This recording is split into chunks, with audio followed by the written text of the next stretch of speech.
என்ன பானு நியூஸ் பார்த்தீங்களா? பார்த்துலையே, நிறைய நியூஸாக இருக்குது. அதில் எந்த நியூஸ் சொல்கிறீங்கன்னு சொல்லுங்கள். Dindigul, Tiruppur, Oddanchatram, bus service Palani. Bus service இல்லை, இந்த ஏரியா முழுக்க ஜீப் சர்வீஸ். ஜீப் சர்வீஸா? அதாவது போலீஸ் சிபிசிஐடி ஜீப்ல வலை வீசி தேடிக்கிட்டு இருக்கு. என்ன மானா புலியா சிங்கமா? புலினா கொட்டை எடுத்த புலியா கொட்டை எடுக்காத புலியா? அதாவது 5 முக்கியமான புள்ளிகள். புலிகள் இல்ல புள்ளிகள். புலிகள் இல்ல, புலிகள் கிடையாது, புள்ளிகள். அதாவது பழனி தண்டாயுதபாணி சுவாமி கோயில் இருக்கு இல்லையா, இருக்கு. அதுல 1 ஏக்கரா 40 சென்ட் நிலத்தை ஆட்டைய போட்ட 5 பேர். ஓ, அவங்களா? 100 கோடி மேட்டரா? சொல்லுங்க. இன்னைக்கு சிபிசிஐடி வந்து நேரடியா அந்த இடத்துக்கெல்லாம் போய் அவங்களை தேடுது. எங்க அண்ணன் உத்தரவு போட்டிருக்காரு. எங்க அண்ணன் யாருன்னு நினைச்சீங்க? எதையுமே அதிரடியா தான் செய்வாரு. அண்ணன் உத்தரவு இருக்கட்டும். 4 நாளுக்கு முன்னாடி அறநிலைத்துறை அமைச்சர் வந்து பிரஸ் மீட்ல பேட்டி கொடுக்குறாரு. ஆமா. அப்போ விஷயம் என்ன? கோயில் நிலம் அது வந்து 100 கோடி மதிப்பு. அதை யாரும் ரெஜிஸ்டர் பண்ணக்கூடாது. ஏன்னா கோயில் நிலத்தை கோயிலுக்கு தான் சொந்தம், தனியாருக்கு விற்க முடியாது. ஒரு அரிய கண்டுபிடிப்பு. கோயில் நிலம் சொந்தம், அது யாருக்கும் விற்க முடியாது. தயவு செஞ்சு வந்து இதை பத்திரமா பாதுகாத்துக்கணும் அப்படிங்கிறது அறநிலைத்துறையோட வேலை. இப்ப இவங்க என்ன பண்றாங்க? கோயில் நிலத்தை ஆட்டையை போடுறாங்க. ஒரு குரூப், ஆமா, இது ஒரு தனியார் குரூப் ஆட்டையை போடுது. இதுல என்ன முக்கியமான விஷயம்னா, மினிஸ்டர்கிட்ட கேட்குறாங்க, சார் இப்படி ஒருத்தர் வந்து கோயில் நிலத்தை பதிவு பண்ணி தனியாருக்கு கொடுத்துருக்காரே ஒரு சப் ரெஜிஸ்டார், இது வந்து கண்ணு முன்னாடி நடந்திருக்கே சார் அப்படின்னு கேட்டப்ப, குறைவா நடந்து போச்சப்பா உடப்பா அப்படின்னு சொல்லியிருப்பாரு. அவர் அப்படிதான் சொன்னாரு. உண்மை. அதாவது அவர் புது அதிகாரி, அவருக்கு தெரியாம நடந்துருச்சு அப்படின்னாரு. நியாயம் தானே. இப்ப நான் என்ன கேட்கிறேன், தெரியாம நடந்துருச்சு அப்படின்னா தலைவன் ஏன் இன்னைக்கு தலைமறைவா இருக்கிறான்? ஏதோ தப்பா இருக்கு. நீங்க என்ன சொன்னீங்க? தெரியாம பண்ணிட்டாரு, அவர் புது அதிகாரி அப்படின்னீங்க. திண்டுக்கல்ல இன்னைக்கு அவர் வீட்டுல ரைடு, தலைவன் காணோம், எஸ்கேப்பு. இந்த நிலத்தை வாங்கின 2 பேர் இருக்காங்க இல்லையா, அவன் எஸ்கேப்பு, வித்தவன எஸ்கேப்பு, வாங்கினவன எஸ்கேப்பு. இடையில இந்த பத்திரம் எழுதி கொடுத்தான் பாத்தீங்களா, அவனும் எஸ்கேப்பு.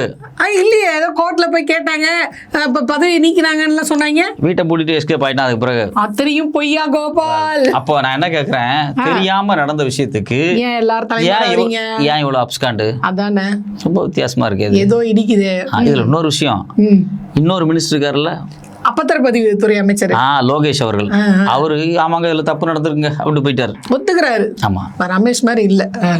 என்ன பிரச்சனை நடந்திருக்கு? இன்னைக்கு சிபிசிஐடி ரவுண்டு கட்டினதுல முக்கியமான சில விஷயங்கள் கிடைச்சிருக்கு. என்ன முக்கியம்? திண்டுக்கல் லிங்கா அவென்யூவில் உள்ள பணியிடை நீக்கம் செய்யப்பட்ட பழனி சார்பதிவாளர் ஜஸ்டின் மணிகண்டன் வீட்டில் சோதனை நடைபெற்றது. அவர் வீட்டுல சோதனை, பட் நோ ஆளு. நிலத்தை மோசடியாக பதிவு செய்தவர்களின் ஒருவரான சேதுபதி தற்போது தலைமறைவாக உள்ள நிலையில் பழனி அருகே டிகேயின் புதூர் பகுதியில் உள்ள அவரது வீட்டிலையும் சிபிசிஐடி ரைடு. நிலத்தை மோசடி பதிவு செய்த மற்றொரு நபரான வெள்ளைத்துறை, உடுமலைப்பேட்டை பக்கத்தில் ஒரு வீடு, ஆமா எஸ்கேப்பு. இதுல முக்கிய விஷயம், இது ஏன் அதை படிக்கிறேன்னா அதுதான் முக்கியமான விஷயமே இருக்கு. பத்திர எழுத்தாளரான ஒட்டஞ்சத்திரத்தை சார்ந்த ஜெயபிரகாஷ் காணோம். அடுத்தது இதுல முக்கியமான இன்னொரு விஷயம் என்ன அப்படின்னா, நெல்லையில் இந்த மோசடி தொடர்பாக தாவேகா பிரமுகர் ஒருவரிடம் விசாரணை. அதாவது இந்த பிரச்சனை ஏதோ பழனியோட நிக்கிற மாதிரி தெரியல, அது எங்கெங்க போகுது பஸ் ரூட். திருநெல்வேலி, நெல்லை, நீங்க சொன்ன மாதிரி பஸ் ரூட் தான். அதேதான். உடம்பலப்பேட்டை, திருப்பூர், இன்னும் கொஞ்சம் முன்னாடி வந்திருந்தா அப்படியே வந்து ஈரோடு, சேலம், அவ்வளவுதான் மெட்ராஸ் வரைக்கும் வந்துட வேண்டியதான். ஏதோ பெரிய லிங்கா இருக்கும் போல இருக்கு. ஆமா. இப்ப என்ன பிரச்சனை அப்படின்னா, இந்த பத்திரத்தை பதிவு பண்றதுக்கு 15 லட்சம் ரூபாய் ஸ்டாம்ப் டியூட்டி கட்டியிருக்காங்க. ஆன்லைன்ல கட்டியிருக்கான். அங்கதான் சிக்கிட்டாங்க. அந்த ஆன்லைன்ல கட்டினவன் யாரோ ஒரு பேங்க் அக்கௌண்ட்ல இருந்து வந்திருக்கு. அந்த அக்கௌண்ட் நம்பர் யாருன்னு பார்த்தா தெரிய போகுது. அது இன்னைக்கு வரைக்கும் வெளியே வர மாட்டேங்குது. ஏன் வர மாட்டேங்குது? அது பின்னணி என்ன? யார் அந்த முக்கிய புள்ளி? இதுல இன்னொரு முக்கியமான விஷயம், அந்த நிலத்தை வாங்குறாங்க இல்லையா, mister Sethupathi and mister Vellathurai. ஆமா, ரொம்ப கஷ்டப்படாதீங்க. 2 பேருமே பாவம் பரம ஏழை விவசாயிகளாம். இவங்க இந்த ஆட்சியில எல்லாமே ஒரே ஏழைகளா தான். ஏழையில இருந்து அமைச்சர், ஏழையில இருந்து முதலமைச்சர், இப்ப ஏழையில இருந்து 2 கோடி கொடுத்து வாங்கியிருக்காங்க. ஆனா ஏழை. இதுல முக்கியமான விஷயம் என்னன்னா, முதல்ல 2 கோடி சோர்ஸ் ஆஃப் இன்கம் காமிக்கணும். ஆமா. இப்போ ஒண்ணு நான் சம்பாரிச்சு 2 கோடி வச்சு நிலத்தை வாங்கணும், இல்ல எனக்கு ஏதாவது சொத்து இருந்துச்சு அப்படின்னா அதை வித்துட்டு நான் அப்படியே நிலத்தை வாங்கணும். ஆமா. ஸோ அப்போ வந்து டாக்ஸ் இஷ்யூ எல்லாம் வராது. இப்போ என்ன பிரச்சனை அப்படின்னா, இவங்க 2 பேரும் எதையும் விற்கல. ஆமா. உனக்கு சோர்ஸ் ஆஃப் இன்கமும் இல்ல. எப்படி இந்த 2 கோடி வந்துச்சு?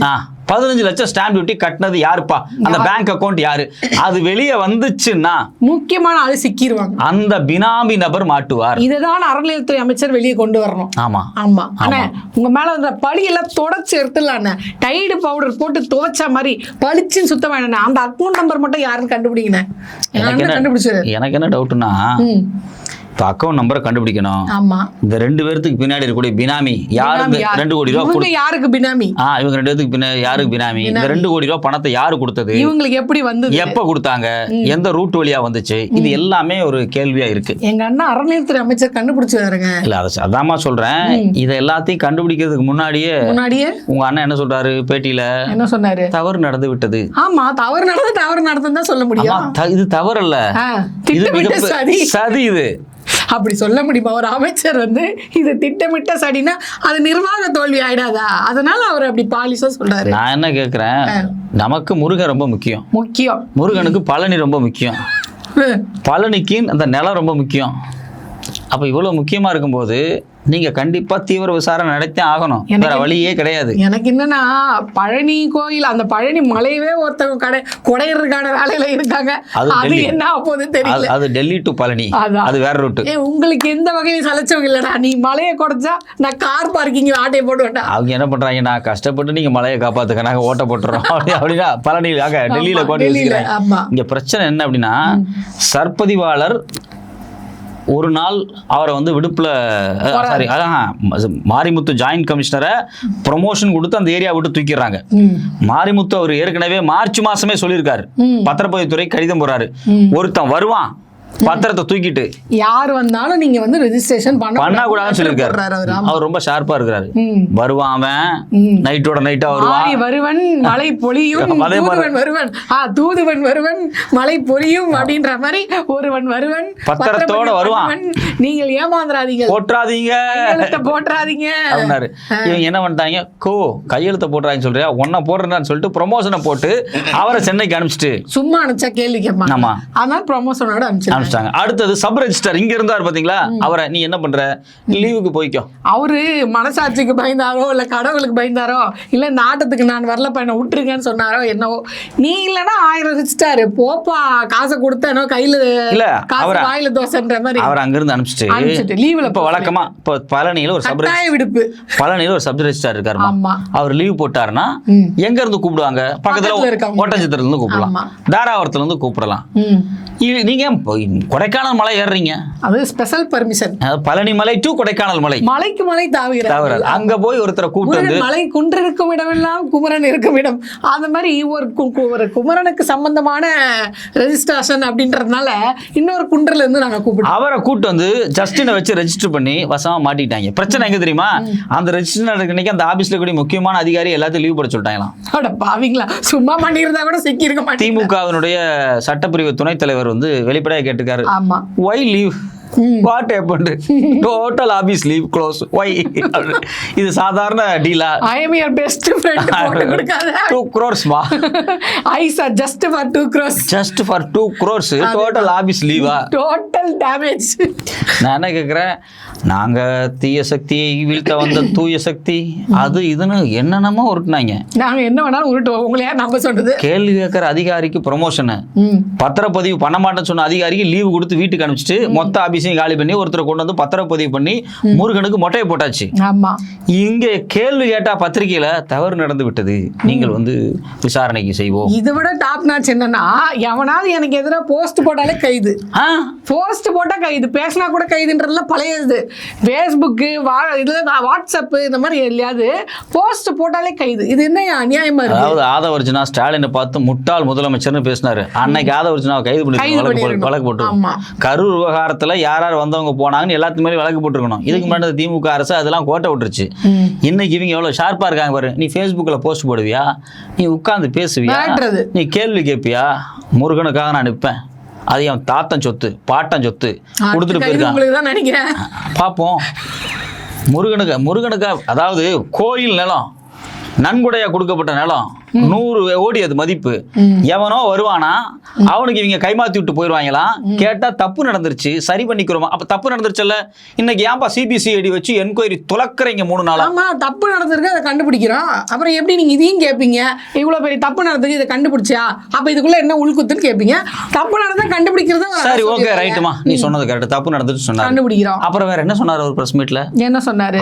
புது அதிகாரி, அவர் புது அதிகாரி, புது அரசு புது அதிகாரி. அவருக்கு அந்த நிலத்தை பத்தியான விவரமே தெரியாது. நிலத்தை பத்தியான விவரம் தெரியாது, எதுக்கு ஓடி ஒளிறாங்க? இல்ல, எனக்கு என்னன்னா இங்கதான் இடிக்குது. ஒரு பத்திரப்பதிவு 2 லட்சம் இல்ல 5 லட்சத்துக்கு மேல வேல்யூ இருந்ததுன்னா நீங்க போய் கம்ப்யூட்டர் இருக்கு இல்ல, கம்ப்யூட்டர் அதுல உங்களோட சர்வே எண் கொடுத்தீங்கன்னா அதுல என்ன வில்லங்க இருக்கு, ஏது வில்லங்க இருக்குன்றது அப்படியே வந்துடும். இது சாதாரணமா இருக்கு, எல்லாருக்குமே தெரியும். ஒரு சார் பதிவாளருக்கு இது தெரியாதா? சார் பதிவாளருக்கு தெரியாது. சார் பதிவாளருக்கு தெரியல. பாருங்க, இவ்வளவு அப்பாவியா இருக்கு. அவருக்கு தெரியலாம், பரவாயில்ல. அவருக்கு தெரியலன்னு அமைச்சர் சொல்றாருல்ல, அமைச்சருக்கே தெரியாது போல. 6 மாசம் டைம் கொடுங்க, கத்துப்போம். என்னங்க நீங்க? இதுல ரொம்ப முக்கியமான விஷயம் என்னன்னா, இந்த கோயில் நில விவகாரம் என்பது இன்னைக்கு தமிழ்நாடு முழுக்க ஒரு பேசு பொருளா மாறுதுனால தப்பிச்சோம். கொஞ்சம் யோசிச்சு பாருங்க, இது ஒரு பேசு பொருளாவே மாறாம போயிருச்சு. சைலண்டா வேலையை முடிச்சிருப்பாங்க. சைலண்டா அது வேலை முடிஞ்சிருதுன்னு வச்சுங்களேன். என்ன ஆகுறது? எனக்கு என்ன பயம் வந்துருச்சு அப்படின்னா, இப்படி அறுபடை வீட்டுல முருகனுடைய நிலத்தெல்லாம் இந்த 60 நாளுக்குள்ள எங்கெங்க ஏவாம என்னென்ன பண்ணிருக்கான்னு கண்டுபிடிக்கணும்.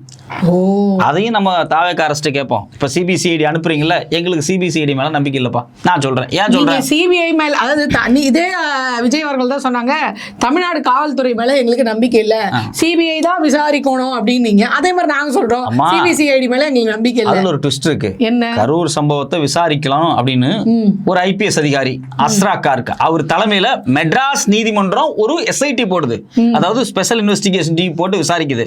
நீங்க என்ன சொன்னீங்க? அதே ஐபிஎஸ் அதிகாரி தூக்கி இன்டெலிஜென்ஸ் தலைவரா போட்டாங்க. நான் என்ன கேக்குறேன், உலகத்திலேயே எந்த அரசாங்கமா இருந்தாலும் இன்டெலிஜென்ஸுக்கு ஒருத்தர் ஹெட்டா போடுது அப்படின்னா ஒன்லி நம்பிக்கைக்குரியவர், நேர்மையானவர் மட்டும் தான் போடுவாங்க. திமுக ஆட்சியில நம்பிக்கை இல்லை, இது எங்க ஆட்சி நம்பிக்கை இருக்கு எங்களுக்கு. நீங்க இங்க நடக்கிற 2 இன்வெஸ்டிகேஷன் வேண்டான்னு டெல்லிக்கு போனீங்க. ஆமா, இப்ப சிபிசிஐடி இன்வெஸ்டிகேஷன் இருக்கு. நான் என்ன சொல்றேன், இதே தமிழ்நாடு மெட்ராஸ் நீதிமன்றத்துல ஒரு நீதிபதி, முன்னாள் நீதிபதியை கூப்பிட்டு அவர் தலைமையில் ஒரு குழு போட்டு ஒரு கண்காணிப்பு குழுவின் அடிப்படையில் எப்படி கரூர் விவகாரத்தை சிபிஐ உச்ச நீதிமன்றத்தினுடைய முன்னாள் நீதிபதி